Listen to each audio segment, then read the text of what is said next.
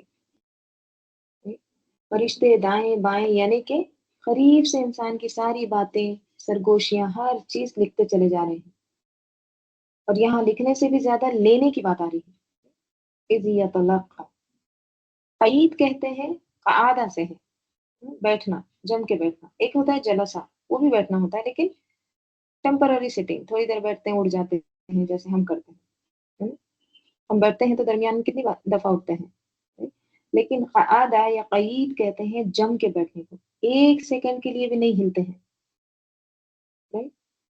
تو کیا سمجھ میں آتا ہے ان دو آیتوں سے؟ ہم؟ اللہ تعالیٰ کا علم بہت وسیع ہے، اللہ صرف وہ نہیں جانتا جو ظاہر ہے، بلکہ جو چھپی ہوئی ہے اس کو بھی جانتا ہے، خیالات ایسی چیز ہے جو کسی نے بھی ریکارڈ نہیں کیا آج تک، ہے نا، آواز ریکارڈ ہو جاتی ہے، لکھی ہوئی چیز ریکارڈ ہو جاتی ہے، لیکن آپ نے کبھی سنا کہ ان کے خیالات، ان کے وسوسے ریکارڈ ہو گئے ہیں، یہ کیا سوچتے ہیں، کیا کسی کے بارے میں گمان رکھتے ہیں؟ دنیا میں ایسی کوئی چیز کوئی بھی نہیں بنا سکا جو خیالات کو ٹریس کر سکے، مثلا آپ کے دماغ میں کیا گزر رہا ہے یہ کوئی نہیں پکڑ سکتا، یہ صرف اور صرف اللہ ہی کی ہستی ہے جو انسان کے دل سے اٹھنے والے خیالات سے واقف ہے۔ تو ایک طرف یہاں اللہ کی قدرت پتہ چلتی ہے اور دوسری طرف انسان کو الرٹ کیا گیا ہے، یعنی بولنا تو اپنی جگہ ہے، بولی ہوئی باتیں تو انسان بھی سن لیتا ہے، بعض اوقات ہم حیا بھی کرتے ہیں نا، بولتے نہیں ہیں، روک لیتے ہیں اپنے آپ کو، اور کبھی حیا بھی نہیں کرتے، بول بھی دیتے ہیں، ہم، روکتے بھی نہیں ہیں، تو وہ تمام چیزیں جو ہم اپنے دل میں روک لیتے ہیں، جس کو ہم حیا کی وجہ سے بول نہیں پاتے کسی کے سامنے، رائٹ، جس سے ہم بالکل بے پرواہ رہتے ہیں، ہم، کہ ہمارے دل کا کسی کو کیا پتا چلے گا، لہٰذا جو جی میں آئے کرو، سوچو، کسی کو کیا پتا چلے گا ہمارے دل کا، کہ کس کے لیے ہمارے لیے دل میں نفرت ہے یا محبت ہے یا حسد ہے، کسی کو کیا خبر، اس لیے ہم کیا کرتے ہیں، اس کے بارے میں بے خبر رہتے ہیں، اندر چھپا ہوا ہے نا، کس کو کیا پتا، کیسے معلوم ہوگا، لیکن یہاں یہ آیت کیا بتاتی ہے کہ وہ چھپا ہوا نہیں ہے، اللہ کو پتا ہے، اللہ کو تمہاری نیتیں، ارادے، اچھے برے خیالات، حیا والے، بے حیا والے، وہ سب اللہ کے علم میں ہے، نعلمو، کہ تم اللہ کے بارے میں کیا گمان کرتے ہو، رسول صلی اللہ علیہ وسلم کے بارے میں کیا تمہارے خیالات ہیں، اچھے ہیں، برے ہیں، یا تم شک کرتے ہو، بدگمانی کرتے ہو، یہ سب اللہ کو پتہ ہے، تو کیا کرنا چاہیے، اس کی حفاظت کرنا چاہیے، خیالات کی بھی حفاظت کرنا چاہیے، اس کو واچ کرنا چاہیے، right؟ اب آپ دیکھیے کہ بعض خیالات انسان کے کنٹرول میں نہیں ہوتے، ہم، نہ چاہتے ہوئے بھی ہمیں وہ خیالات آتے رہتے ہیں، وسوسے، right؟ بعض اوقات اتنا پریشان کرتے ہیں وسوسے کہ انسان بے چین ہو کے رہ جاتا ہے، right؟ اچانک کود کے آ جاتے ہیں، ٹھیک ہے، تھوڑی دیر کے لیے تھوڑا سا دور ہوئے پھر آ گئے، تو ایسے خیالات یا وسوسے کیا ہے جو انسان کے اوپر ہمیشہ حاوی رہتے ہیں؟ اس کے تعلق سے حدیث میں آتا ہے، بے شک اللہ تعالیٰ نے میری امت کے دلوں میں آنے والے وسوسوں کو معاف کر دیا ہے، تجاوز کیا ہے، جب تک وہ ان پر عمل نہ کرے یا زبان سے بیان نہ کرے، تو جو برے خیالات ہیں ان کو اندر سے نکالنے کی کوشش ضرور کرنا چاہیے، لیکن اگر پھر بھی اچانک آ جائے تو ایسی صورت میں کیا کرنا چاہیے، پھر کسی سے اس کا ذکر نہیں کرنا چاہیے، کیونکہ بعض اوقات خراب باتوں کا، وسوسوں کا، گمان کا انسان جب ذکر کرتا ہے نا تو وہ بات پکی ہو جاتی ہے. اس لیے کبھی بھی وسوسے آئے تو کسی کے بھی سامنے اس کا ذکر نہ کریں. اور آپ کو نہیں معلوم کہ آپ جس کے سامنے ذکر کر رہے ہیں پتہ نہیں وہ آگے سے آپ کو کیا کہہ دے. آپ ہو سکتا ہے اور زیادہ پریشان ہو جائیں اس کی باتوں سے. right؟ تو اس لیے کسی کے بھی سامنے اس کا ذکر نہیں کرنا چاہیے. اسی طرح دوسروں کے تعلق سے جو بھی وسوسے آتے ہیں اس کو کیا کرنا چاہیے؟ جھٹک دینا چاہیے فوراً، یا پھر وضاحت کر لینا چاہیے. جیسے ایک واقعہ ملتا ہے نا، حضرت صفیہ رضی اللہ عنہا امہات المومنین میں سے ہیں، بیان کرتی ہیں نبی صلی اللہ علیہ وسلم اعتکاف میں تھے تو میں آپ صلی اللہ علیہ وسلم سے ملنے آئی. جب میں واپس جانے لگی تو رسول صلی اللہ علیہ وسلم مجھے چھوڑنے کے لیے اٹھے. راستے میں دو انصاری صحابہ رضی اللہ عنہم گزرے اور آپ صلی اللہ علیہ وسلم کو دیکھ کر جلدی کرنے لگے. آپ صلی اللہ علیہ وسلم نے فرمایا الا رسلکما انہا صفیہ بنت ہویئی، ٹھہرو یہ صفیہ بنت ہویئی میری بیوی ہے. صحابہ نے کہا سبحان اللہ یا رسول اللہ، یعنی ہم کیسے بدگمان ہو سکتے ہیں؟ آپ صلی اللہ علیہ وسلم نے فرمایا ان الشیطان یجری من الانسان مجرى الدم، بے شک شیطان انسان میں خون کی طرح گردش کرتا ہے. مجھے اندیشہ ہوا کہ کہیں وہ تمہارے دل میں کوئی وسوسہ نہ ڈال دے. ظاہر ہے کہ اگر اللہ کے رسول کے بارے میں کوئی برا گمان کرتا ہے، برا خیال سوچتا ہے، بدگمانی کرتا ہے، تو کیا کہا گیا گمان کے تعلق سے؟ اِنَّ بَعْضَ الظَّنِّ اسم، بے شک بعض گمان جو ہے گناہ ہے. اور اگر بہت زیادہ وسوسے آتے ہیں جن سے فرار نہیں، تو یہ دعا کثرت سے پڑھیں. اور ربی اعوذ بک من حمزات الشیاطین واعوذ بک ربی ان یحضرون.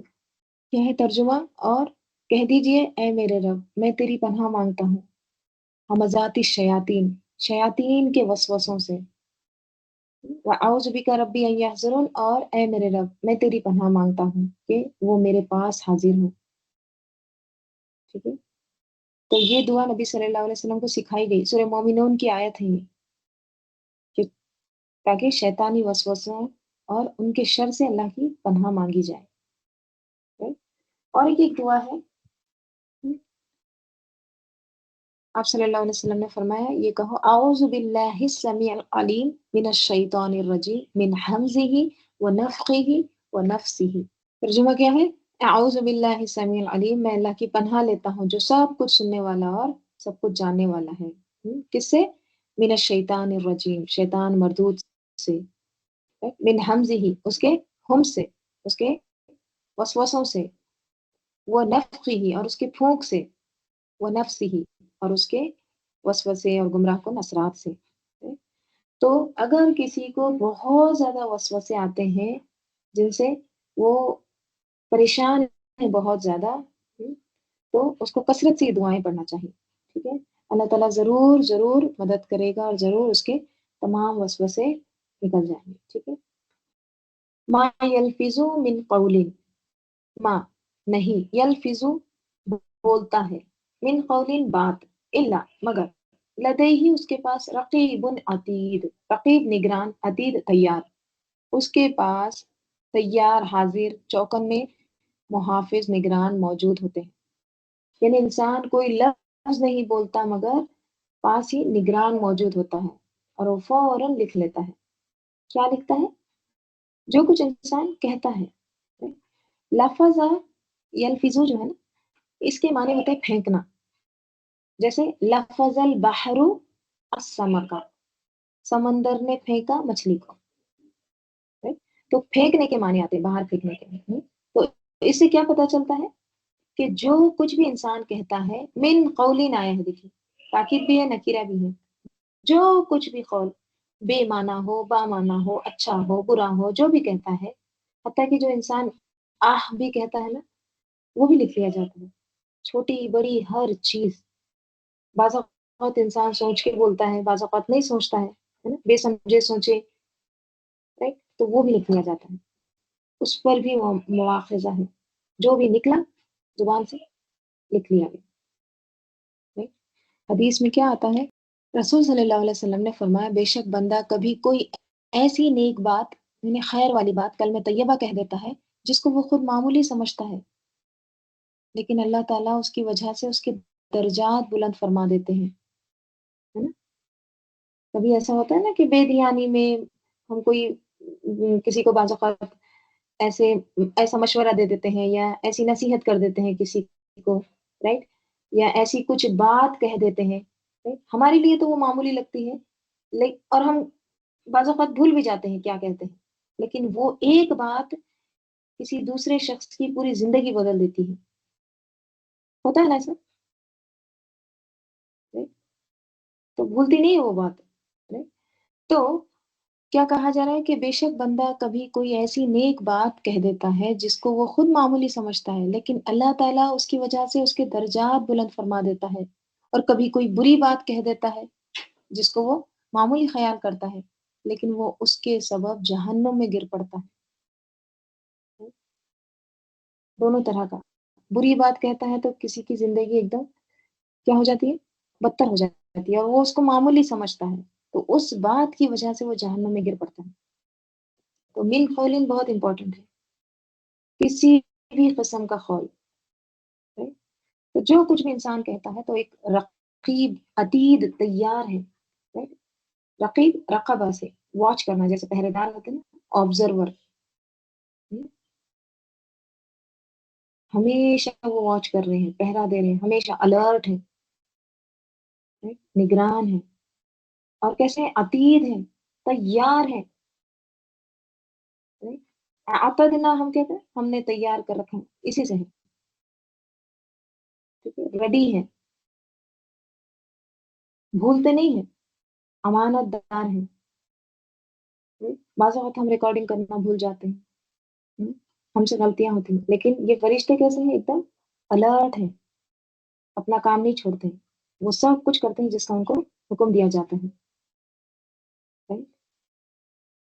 تو کیا سبق ملتا ہے اس آیت سے؟ دیکھیے، خاموشی کو افضل قرار دیا گیا ہے، خاموشی بہتر ہے فضول بیکار بے معنی باتیں کرنے سے، right؟ عورتوں کے لیے تو یہ زیادہ ہی امتحان ہے، کیونکہ مردوں کی نسبت عورتیں بولنے کی زیادہ شوقین ہوتی ہیں، right؟ اور ہر چیز پر تبصرہ کرنا ہم بعض اوقات فرض سمجھتے ہیں ہمارا، کسی چیز کے بارے میں ہم جانتے ہوں یا نہ جانتے ہوں، ہمیں چین نہیں آتا جب تک ہم اپنا اوپینین نہ دے دیں۔ تو جہاں بولنے کا اتنا شوق پایا جائے، اتنی کریونگ ہو، وہاں چپ رہنا یا چپ رہنا سیکھنا کس قدر مشکل بات ہے، تو اس لیے ہمیں زیادہ محنت کی ضرورت ہے، کس اعتبار سے؟ خاموشی کی پریکٹس کرنے کی، right؟ حدیث میں کیا آتا ہے؟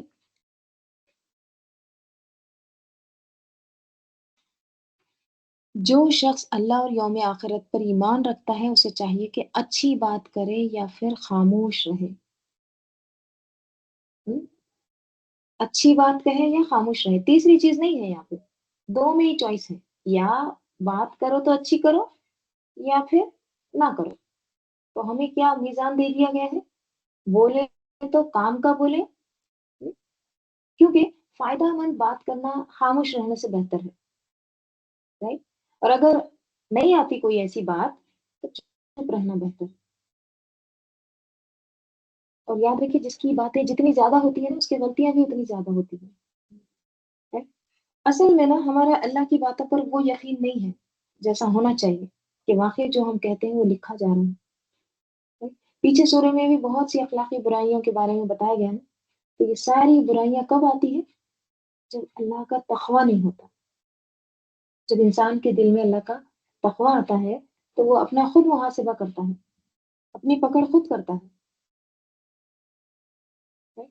ایک وقت وہ ہے جب اللہ پکڑے گا بندہ کو، اور ایک وہ ہے جب بندہ خود پکڑے اپنے آپ کو، اور عقل مند کون ہے؟ عقل مند وہی ہے جو اللہ کی رسی سے پہلے اپنی رسی خود کھینچ لے، اپنے آپ کو روک لے، سیلف کنٹرول سیکھ لے، right؟ اور کیا آتا ہے احادیث میں؟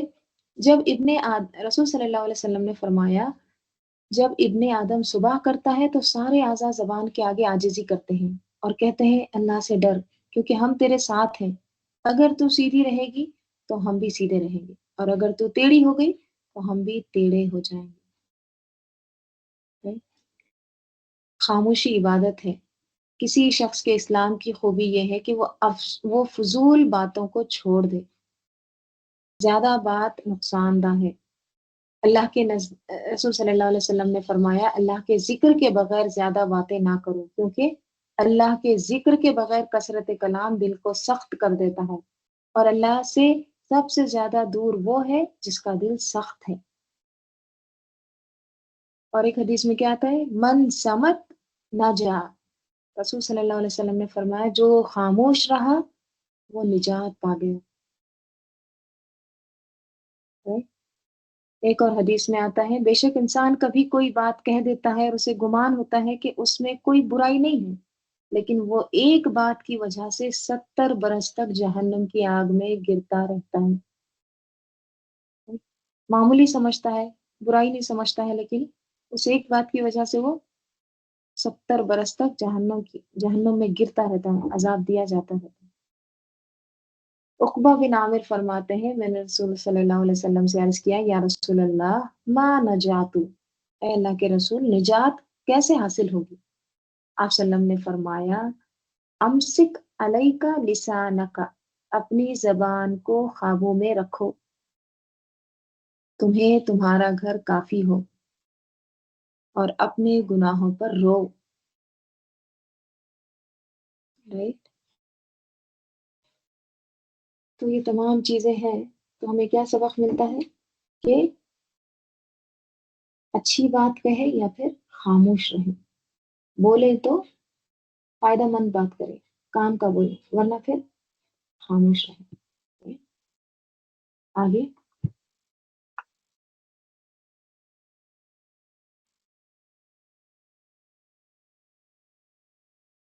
وجاءت سکرت الموت، وجاءت آ گئی، اور آ گئی سکرت الموت، موت کی سکرات، موت کی سختیاں، بالحق، حق لے کر، حق کے ساتھ۔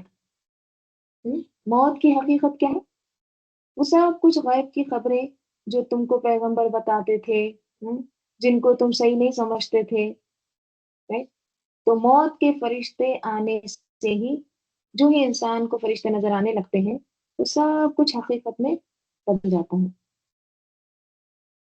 جس کو کل تک وہ کیا کرتا تھا؟ جھٹلاتا رہتا تھا، کیونکہ موت کے ساتھ ہی آخرت کی کھڑکی کھل جاتی ہے نا، وہ سب دیکھنے لگتا ہے جو کل تک اس کے لیے خواب تھا، آج وہ کیا بن جاتا ہے؟ حقیقت بن جاتا ہے، تعبیر بن جاتا ہے۔ وجاءت سکرت الموت بالحق ذالک ما کنت منہ تحید، ذالک یہ، ما کنتا یعنی یہ موت، یہ وہی ہے، ما کنتا جو تم تھے، منہ اس سے تحید بھاگتے۔ ٹھیک ہے، کیا کہا جائے گا کہ یہ وہی موت ہے جس سے تم بھاگتے تھے، تحید، ہادہ یہید کس کو کہتے ہیں؟ سیدھے راستے سے پہلو تہی کرنا، دور بھاگنا، یعنی یہ وہی آخرت تو ہے، یہ وہی انجام تو ہے، یہ وہی دن تو ہے، یہ وہی وقت تو ہے، یہ وہی حادثہ تو ہے جس کے بارے میں تو سوچتا نہیں تھا یا سوچنا نہیں چاہتا تھا، تجھے یقین نہیں تھا کہ یہ دن بھی تیری زندگی میں آئے گا۔ ہم دیکھیں بہت سی چیزوں کا انتظار کرتے ہیں نا اپنی زندگی میں، وہ کون سا دن ہوگا جب یہ کام ہوگا، وہ دن کب آئے گا جب میں یہ اس کا انتظار کر رہی ہوں، لیکن ایک دن جس کا آنا یقینی ہے، اس دن کے بارے میں خیال آ بھی جائے تو ہم کیا کرتے ہیں؟ جھٹک دیتے ہیں۔ ذالک ما کنت منہ تحید، یہ وہی دن ہے جس سے تو بھاگا کرتا تھا، فرار تھا۔ وجاءت سکرت الموت، سکرات کس کو کہتے ہیں؟ سکرات سکر سے ہے، سکر کہتے ہیں نشے کو، بے ہوشی کو، غفلت کو۔ حدیث میں کیا آتا ہے؟ ان للموت سکرات، آپ صلی اللہ علیہ وسلم نے فرمایا بے شک موت کے لیے سختیاں ہیں، موت کی سکرات ہے، بے ہوشیاں ہیں، سختیاں ہیں۔ تو جب مرنے لگتا ہے نا انسان تو اس کو فرشتے نظر آنے لگتے ہیں، تو اس کا دنیا سے ایک طرح سے رابطہ ختم ہو جاتا ہے، وہ اگلی دنیا سے جڑ جاتا ہے، تو یہی موت ہے۔ جیسے سورہ جمعہ میں کیا آتا ہے؟ کل، تم کہہ دو، ان الموت الذی تفرون منہ، بے شک وہ موت جس سے تم بھاگتے ہو، بس وہ ضرور تمہیں ملنے والی ہے، پھر تم اس کی طرف پھیرے جاؤ گے، جو ہر غیب اور ظاہر کا جاننے والا ہے، اللہ تعالیٰ کی طرف، پھر وہ تمہیں تمہارے اعمال بتا دے گا۔ سورہ نساء میں کیا آتا ہے؟ تم جہاں کہیں بھی ہوگے، موت تمہیں ضرور پکڑ لے گی، اگرچہ تم مضبوط قلعوں میں ہو، تم کو موت پا لے گی۔ دیکھیے، اس سے نا ہم سب کو گزرنا ہے، ٹھیک ہے؟ ہر نفس کو موت کا مزہ چکھنا ہے۔ اچھا، یہاں پر میں آپ کے سامنے نبی صلی اللہ علیہ وسلم کی وفات کا ذکر کرنا چاہوں گی۔ تو یہ کتاب ہے انسانیت موت کے دروازے پر، مولانا عبدالکلام آزاد کی، ٹھیک ہے؟ علالت کی ابتدا، یعنی مرض کی ابتدا، مرض کا آغاز کیسے ہوا؟ 29 سفر بروز دوشنبہ، پیر کے دن ایک جنازے سے آپ صلی اللہ علیہ وسلم واپس تشریف لا رہے تھے کہ اثناء راہ، یعنی راستے میں سر کے درد سے علالت کا آغاز ہو گیا۔ ابو سعید خدری فرماتے ہیں رضی اللہ عنہ، فرماتے تھے کہ سرکار جہاں صلی اللہ علیہ وسلم کے سر مبارک پر رومال بندھا ہوا تھا، میں نے ہاتھ لگایا، یہ اس قدر جل رہا تھا کہ ہاتھ کو برداشت نہ تھا۔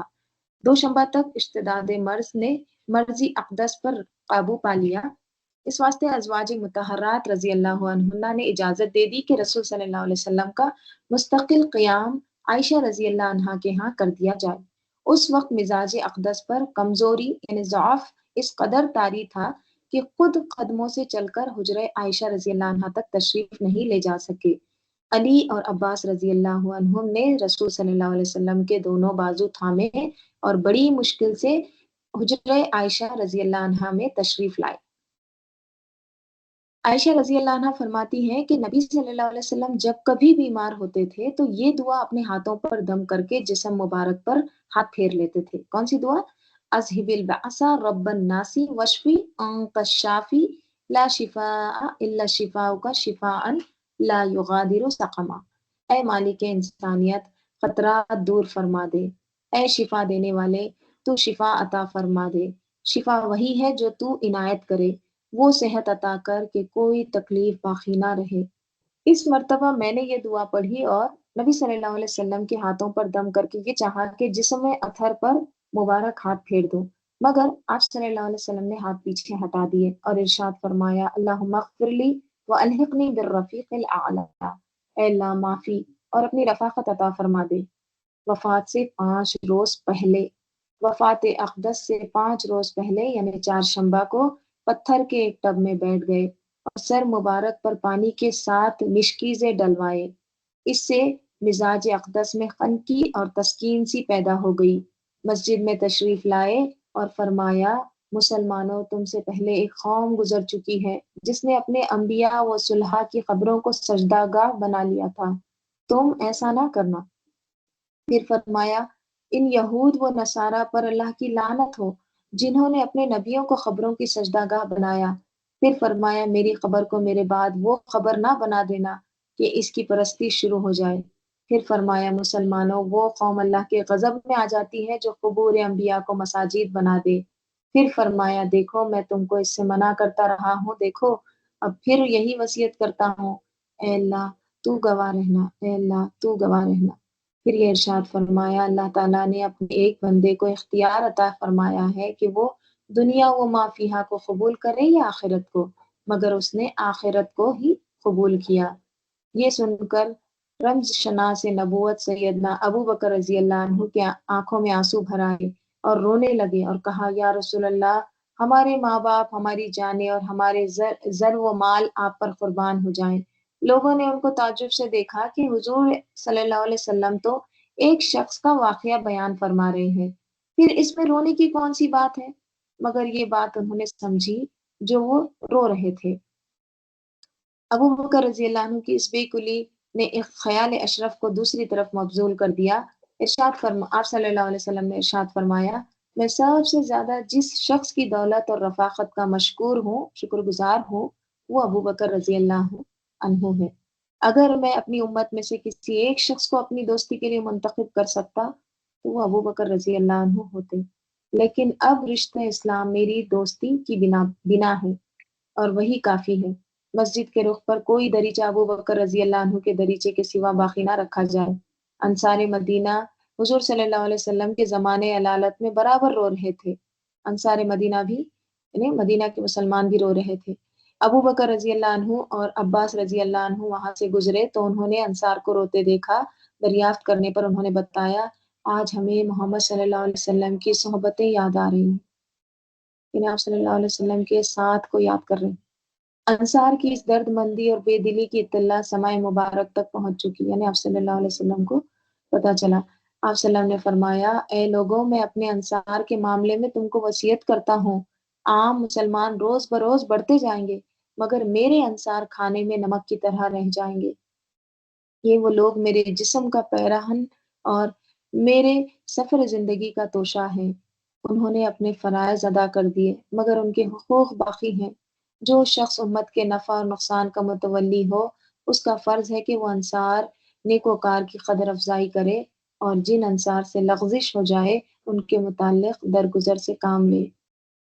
حضور صلی اللہ علیہ وسلم نے حکم دیا تھا کہ سیدنا اسامہ بن زید شام پر حملہ آور ہوں اور اپنے شہید والد کا انتقام لیں۔ اس پر منافقین کہنے لگے، ایک معمولی نوجوان کو اکابر اسلام پر سپہ سالار مقرر کر دیا گیا ہے۔ منافقین دیکھیے اس حال میں بھی خاموش نہیں بیٹھ رہے۔ اس سلسلے میں پیغمبر مساوات نے ارشاد فرمایا، آج اسامہ کی سرداری پر تم کو اعتراض ہے اور کل اس کے باپ زید رضی اللہ عنہ کی سرداری پر تم کو اعتراض تھا۔ خدا کی قسم وہ بھی اس منصب کے مستحق تھے اور یہ بھی ہے۔ وہ بھی سب سے زیادہ محبوب تھے اور اس کے بعد یہ بھی سب سے زیادہ محبوب ہیں۔ پھر فرمایا، حلال و حرام کی تعین کو میری طرف منسوب نہ کرنا۔ میں نے وہی چیز حلال کی ہے جسے قرآن نے حلال کیا ہے اور اسی کو حرام قرار دیا ہے جسے اللہ نے حرام کیا ہے۔ اب آپ اہل بیت کی طرف متوجہ ہوئے کہ کہیں رشتے نبوت کا غرور انہیں عمل وسع سے بیگانہ نہ بنا دے۔ ارشاد فرمایا، اے رسول کی بیٹی فاطمہ رضی اللہ عنہا اور اے پیغمبر کے خدا کی پھوپھی صفیہ رضی اللہ عنہا، اللہ کے ہاں کے لیے کچھ کر لو، میں اللہ کی گرفت سے نہیں بچا سکتا تم سب کو۔ یہ خطبہ درد حضرت محمد صلی اللہ علیہ وسلم کا آخری خطبہ تھا جس میں آپ صلی اللہ علیہ وسلم نے حاضرین مسجد کو خطاب فرمایا۔ اختتام کلام کے بعد حجرہ عائشہ رضی اللہ عنہا میں تشریف لے آئے۔ شدت مرض کی حالت یہ تھی کہ عالم بیتابی میں کبھی ایک پاؤں پھیلاتے اور کبھی دوسرا سمیٹتے تھے، کبھی گھبرا کر چہرے انور پر چادر ڈال دیتے تھے اور کبھی الٹا دیتے تھے۔ ایسی حالت میں عائشہ رضی اللہ عنہا نے زبان مبارک سے الفاظ سنے، یہود و نصارہ پر اللہ کی لعنت ہو کہ انہوں نے اپنے پیغمبروں کی قبروں کو عبادت گاہ بنا لیا۔ وفات سے 4 روز پہلے جمعرات عائشہ رضی اللہ عنہا سے ارشاد فرمایا، اپنے والد ابو بکر رضی اللہ عنہ اور اپنے بھائی عبد الرحمن رضی اللہ عنہ کو بلا لیجیے۔ اسی سلسلے میں فرمایا، دوات کاغذ لے آؤ، یعنی انک بھی لے آؤ، کاغذ بھی جس پر لکھنا ہے، میں ایک تحریر لکھوا دوں جس کے بعد تم گمراہ نہیں ہوں گے۔ یہ شدت مرض میں آپ صلی اللہ علیہ وسلم کا ایک خیال تھا۔ عمر فاروق رضی اللہ عنہ نے یہ رائے ظاہر کی کہ آپ صلی اللہ علیہ وسلم کو اس حال میں تکلیف دینا مناسب نہیں ہے۔ اب تکمیل شریعت کا کوئی ایسا نقطہ باقی نہیں رہا جس میں قرآن کافی نہ ہو۔ بعض صحابہ رضی اللہ عنہم نے اس رائے سے مطابقت نہ کی۔ جب شور زیادہ ہوا تو بعض نے کہا، آپ صلی اللہ علیہ وسلم سے ہی دریافت کر لیا جائے۔ ارشاد فرمایا، مجھے چھوڑ دو۔ آپ صلی اللہ علیہ وسلم نے ارشاد فرمایا، مجھے چھوڑ دو، میں جس مقام پر ہوں وہ اس سے بہتر ہے جس کی طرف تم مجھے بلا رہے ہو۔ اسی روز 3 وصیتیں اور فرمائی۔ نمبر 1، کوئی مشرک عرب میں نہ رہے۔ نمبر 2، سفیروں اور وفود کے بدستور عزت و مہمانی کی جائے۔ نمبر 3، قرآن پاک کے متعلق کچھ ارشاد فرمایا جو راوی کو یاد نہیں رہا۔ آپ صلی اللہ علیہ وسلم علالت کی تکلیف اور بے چینی کے باوجود روز مسجد برابر تشریف لاتے رہے۔ جمعرات کے روز مغرب کی نماز بھی خود پڑھائی اور اس میں سورہ مرسلات تلاوت فرمائی۔ عشاء کے وقت آنکھ کھولی اور دریافت فرمایا، کیا نماز ہو چکی؟ مسلمانوں نے عرض کیا، مسلمان حضور صلی اللہ علیہ وسلم کے منتظر بیٹھے ہیں۔ لگن میں پانی بھروا کر غسل فرمایا اور ہمت کر کے اٹھے مگر غش آ گیا، بے ہوش ہو گئے۔ تھوڑی دیر میں پھر آنکھ کھولی اور فرمایا کیا نماز ہو چکی؟ لوگوں نے عرض کیا یا رسول اللہ مسلمان آپ کا انتظار کر رہے ہیں۔ اس مرتبہ بھی اٹھنا چاہا مگر بے ہوش ہو گئے۔ کچھ دیر بعد پھر آنکھ کھولی اور وہی سوال دہرایا کیا نماز ہو چکی ہے؟ لوگوں نے عرض کیا یا رسول اللہ سب لوگوں کو آپ کا انتظار ہے۔ تیسری مرتبہ جسم مبارک پر پانی ڈالا اور جب اٹھنا چاہا تو غشی آ گئی، پھر بے ہوش ہو گئی۔ افاقہ ہونے پر ارشاد فرمایا ابو بکر رضی اللہ عنہ نماز پڑھا دیں۔ عائشہ رضی اللہ عنہ نے عرض کیا ابو بکر نہایت رفیق القلب آدمی ہے، جب وہ آپ کی جگہ پر کھڑے ہوں گے نماز نہیں پڑھا سکیں گے۔ ارشاد فرمایا وہی نماز پڑھائیں۔ عائشہ رضی اللہ عنہ کا خیال یہ تھا کہ جو شخص رسول صلی اللہ علیہ وسلم کے بعد امام مقرر ہوگا لوگ اسے لازماً منحوس خیال کریں گے۔ روایت ہے کہ اس وقت حضرت ابو بکر صدیق رضی اللہ عنہ تشریف فرما نہیں تھے، اس واسطے عمر رضی اللہ عنہ کو آگے بڑھایا گیا، مگر آپ صلی اللہ علیہ وسلم نے 3 مرتبہ فرمایا نہیں نہیں نہیں، ابو بکر ہی نماز پڑھائیں، ابو بکر رضی اللہ عنہ نماز پڑھائیں۔ رسول صلی اللہ علیہ وسلم کا منبر چند روز پہلے خالی ہو چکا تھا، آج رسول صلی اللہ علیہ وسلم کا مصلی بھی خالی ہو گیا۔ جب جب ابو بکر رضی اللہ عنہ اور حضرت محمد صلی اللہ علیہ وسلم کی جگہ کھڑے ہوئے تو عالم یاس نے مسجد نبوی پر اپنے پردے تان دیے اور مسلمانوں کے دل بے اختیار رو دیے اور خود ابو بکر رضی اللہ عنہ کے قدم بھی لڑکھڑا گئے۔ چونکہ آپ صلی اللہ علیہ وسلم کے ارشاد کے ساتھ توفیق الہی شامل تھی، اس واسطے یہ کٹھن گھاٹی بھی گزر گئی۔ ابو بکر رضی اللہ عنہ نے حیات پاک نبوی میں اسی طرح 17 نمازیں پڑھائی، یعنی آپ صلی اللہ علیہ وسلم کی حیات میں کتنی نمازیں پڑھائی ابو بکر رضی اللہ عنہ نے؟ 17۔ وفات سے 2 روز پہلے ابو بکر رضی اللہ عنہ ظہر کی نماز پڑھا رہے تھے، آپ صلی اللہ علیہ وسلم کی طبیعت نے مسجد کی طرف رجوع کیا اور حضرت علی رضی اللہ عنہ اور حضرت عباس رضی اللہ عنہ کے کندھوں پر سہارا لیتے ہوئے جماعت میں تشریف لے آئے۔ نمازی نہایت بے قراری کے ساتھ آپ صلی اللہ علیہ وسلم کی طرف متوجہ ہوئے اور ابو بکر رضی اللہ عنہ بھی مصلی سے پیچھے ہٹے، مگر آپ صلی اللہ علیہ وسلم نے دست مبارک سے ارشاد فرمایا پیچھے مت ہٹو۔ پھر ابو بکر رضی اللہ عنہ کے برابر بیٹھ گئے اور نماز ادا کرنے لگے۔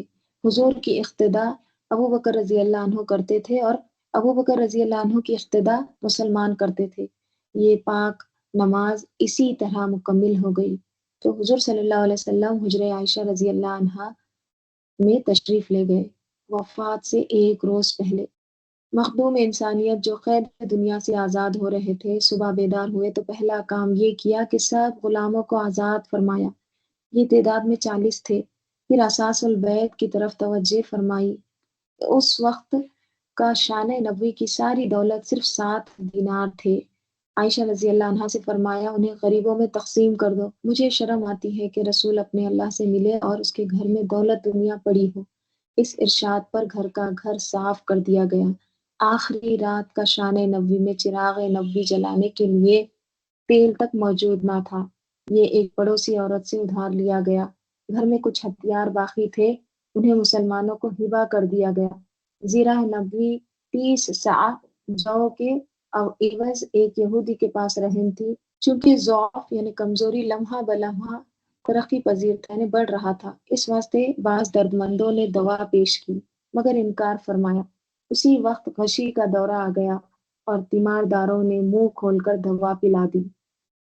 افاقہ کے بعد جب اس کا احساس ہوا تو فرمایا اب یہی دوا انہیں پلانے والوں کو بھی پلائی جائے، یہ اس لیے کہ جس وجود باوجود کے صحت کے لیے اب ایک دل گرفتہ دنیا دعائیں کر رہی تھی، وہ اپنے اللہ کی دعوت کو اس طرح قبول کر چکا تھا کہ اب اس میں نہ دعا کی گنجائش باقی تھی اور نہ دوا کی۔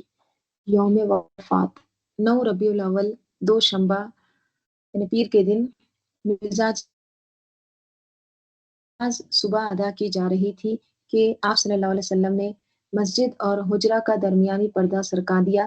اب چشم اقدس کے روبرو نمازیوں کی صفیں مصروف رکوع و سجود تھی۔ سرکار دو عالم صلی اللہ علیہ وسلم نے اس پاک نظارے کو جو آپ صلی اللہ علیہ وسلم کی پاک تعلیم کا نتیجہ تھا بڑے اشتیاق سے شوق سے ملاحظہ فرمایا اور جوش مسرت میں ہنس پڑے۔ لوگوں کو خیال ہوا کہ مسجد میں تشریف لا رہے ہیں۔ نمازی بے اختیار سے ہو گئے، نمازیں ٹوٹنے لگی اور ابوبکر رضی اللہ عنہ جو امامت کرا رہے تھے پیچھے ہٹنا چاہا، مگر آپ صلی اللہ علیہ وسلم نے اشارے مبارک سے سب کو تسکین دی اور چہرے انور کی ایک جھلک دکھا کر پھر حجرے کا پردہ ڈال دیا۔ اجتماع اسلام کے لیے رسول صلی اللہ علیہ وسلم کا یہ جلوہ زیارت کا آخری تھا، اور شاید یہ انتظام بھی خود قدرت کی طرف سے ہوا کہ رفیقان صلات جمع الجہاں آرا کی آخری جھلک دیکھیے جائیں۔ 9 ربیع الاول کی حالت صبح ہی سے نہایت عجیب تھی۔ ایک سورج بلند ہو رہا تھا اور دوسرا سورج غروب ہو رہا تھا۔ کاشانِ نبوی میں پے در پہ غشی کے بادل آئے اور رسول صلی اللہ علیہ وسلم کے وجود اقدس پر چھا گئے۔ ایک بے ہوشی گزر جاتی تھی تو دوسری پھر وارد ہو جاتی تھی۔ انہیں تکلیفوں میں پیاری بیٹی کو یاد فرمایا۔ وہ مزاج اقدس کا یہ حال دیکھ کر سنبھل نہ سکی، سینے مبارک سے لپٹ گئی اور رونے لگی۔ بیٹی کو اس طرح نڈھال دیکھ کر ارشاد فرمایا، میری بیٹی رو نہیں، میں دنیا سے رخصت ہو جاؤں تو انا للہ و انا الیہ راجعون کہنا، اسی میں ہر شخص کے لیے سامان تسکین ہے، یعنی سکون موجود ہے۔ فاطمہ رضی اللہ عنہا نے پوچھا کہ آپ کے لیے بھی؟ ارشاد فرمایا، اس میں میری بھی تسکین ہے۔ جس قدر رسول صلی اللہ علیہ وسلم کا درد و کرب یعنی تکلیف بڑھ رہی تھی، حضرت فاطمہ رضی اللہ عنہا کا کلیجہ بھی کٹا جا رہا تھا۔ حضرت رحمت للعالمین صلی اللہ علیہ وسلم نے ان کی اذیت کو محسوس کر کے کچھ کہنا چاہا تو پیاری بیٹی نے سرور کائنات صلی اللہ علیہ وسلم کے لبوں سے اپنے کان لگا دیے، یعنی سننا چاہ رہی تھی۔ آپ نے فرمایا، بیٹی میں اس دنیا کو چھوڑ رہا ہوں۔ فاطمہ رضی اللہ عنہا بے اختیار رو دی۔ پھر فرمایا، فاطمہ رضی اللہ عنہا، میرے اہل بیت میں تم سب سے پہلے مجھے ملو گی۔ فاطمہ رضی اللہ عنہا بے اختیار ہنس دی کہ جدائی تو خلیل ہے، تھوڑا سا ہے۔ پیغمبر انسانیت صلی اللہ علیہ وسلم کی حالت نازک ترین ہوتی جا رہی تھی۔ یہ حال دیکھ کر فاطمہ رضی اللہ عنہا نے کہنا شروع کیا، وَأَقْرَبُ أَبَاهُ، ہائے میرے باپ کی تکلیف، ہائے میرے باپ کی تکلیف۔ فرمایا، فاطمہ رضی اللہ عنہا، آج کے بعد تمہارا باپ کبھی بے چین نہیں ہوگا۔ حسن اور حسین بہت غمگین ہو رہے تھے، انہیں پاس بلایا، دونوں کو چوما، پھر ان کے احترام کی وصیت فرمائی، پھر ازواج مطہرات کو طلب فرمایا اور انہیں نصیحتیں فرمائی۔ اسی دوران میں ارشاد فرماتے تھے، فَأُولَٰئِکَ مَعَ الَّذِینَ أَنْعَمَ اللَّهُ عَلَیْہِمْ، ان لوگوں کے ساتھ جن پر اللہ نے انعام فرمایا۔ کبھی ارشاد فرماتے، اللہم بالرفیق الاعلیٰ، اے اللہ تعالیٰ بہترین رفیق۔ پھر حضرت علی رضی اللہ عنہ کو طلب فرمایا، آپ نے سر مبارک کو اپنی گود میں رکھ لیا، انہیں بھی نصیحت فرمائی، پھر ایک دم اللہ تعالیٰ کی طرف متوجہ ہوئے اور فرمایا، الصلاۃ الصلاۃ وما ملکت ایمانکم، نماز نماز، لونڈی غلام اور پسماندگان، اب نزا کا وقت آ پہنچا۔ روح اب سو رہی ہے۔ رحمت للعالمین صلی اللہ علیہ وسلم عائشہ رضی اللہ عنہا کے ساتھ ٹیک لگائے ہوئے تھے، پانی کا پیالہ پاس رکھا تھا، اس میں ہاتھ ڈالتے تھے اور چہرے انور پر پھیر لیتے تھے۔ روئے اقدس کبھی سرخ ہو جاتا تھا اور کبھی زرد پڑ جاتا تھا، زبان مبارک آہستہ آہستہ ہل رہی تھی، لا الہ الا اللہ ان للموت سکرات، خدا کے سوا کوئی معبود نہیں اور موت کی تکلیف کے ساتھ ہے۔ عبد الرحمن بن ابو بکر ایک تازہ مسواک کے ساتھ آئے تو حضور پاک صلی اللہ علیہ وسلم نے مسواک پر نظر جما دی۔ عائشہ رضی اللہ عنہا سمجھ گئی کہ مسواک فرمائیں گے۔ ام المومنین رضی اللہ عنہ نے دانتوں میں نرم کر کے مسواک پیش کی اور آپ نے بالکل تندرستوں کی طرح مسواک کی۔ دہان مبارک پہلے ہی طہارت کا سراپا تھا، اب مسواک کے بعد اور بھی مجلن ہو گیا تو یک لخت ہاتھ اونچا کیا کہ گویا کہیں تشریف لے جا رہے ہیں۔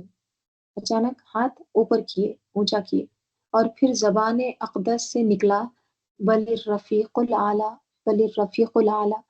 تیسری آواز پر ہاتھ لٹک آئے، پتلی اوپر کو اٹھ گئی اور روح شریف عالم اقدس کو ہمیشہ کے لیے رخصت ہو گئی۔ اللہم صلی علی محمد وعلی آل محمد وبارک وسلم۔ یہ ربیع الاول 9 ہجری دوشنبہ کا دن اور چاشت کا وقت تھا۔ عمر مبارک قمری حساب سے 63 سال اور 4 دن ہوئی۔ انا للہ و انا الیہ راجعون۔ تو بات یہ ہے کہ اگر اللہ کے رسول صلی اللہ علیہ وسلم اپنی موت کے وقت میں سکرات الموت کی بات کر رہے ہیں تو ہم سب کو کتنی فکر کی ضرورت ہے۔ اللہم صلی علی محمد وعلی آل محمد کما صلیت علی ابراہیم وعلی آل ابراہیم انک حمید مجید۔ اللہم بارک علی محمد وعلی آل محمد کما بارکت علی ابراہیم وعلی آل ابراہیم انک حمید مجید۔ اللہم آنس وحشتی فی قبری، اللہم ارحمنی بالقرآن العظیم واجعلہ لی اماما ونورا وہدی ورحمہ۔ اللہم ذکرنی منہ ما نسیت وعلمنی منہ ما جہلت وارزقنی تلاوتہ آناء اللیل وآناء النہار واجعلہ لی حجۃ یا رب العالمین آمین۔ سبحانک اللہم وبحمدک نشہد ان لا الہ الا انت نستغفرک ونتوب الیک۔ سبحان ربک رب العزۃ عما یصفون وسلام علی المرسلین والحمد للہ رب العالمین۔ والعصر ان الانسان لفی خسر الا الذین آمنوا وعملوا الصالحات وتواصوا بالحق وتواصوا بالصبر ربنا تقبل منا انک انت السمیع العلیم۔ السلام علیکم ورحمۃ اللہ وبرکاتہ۔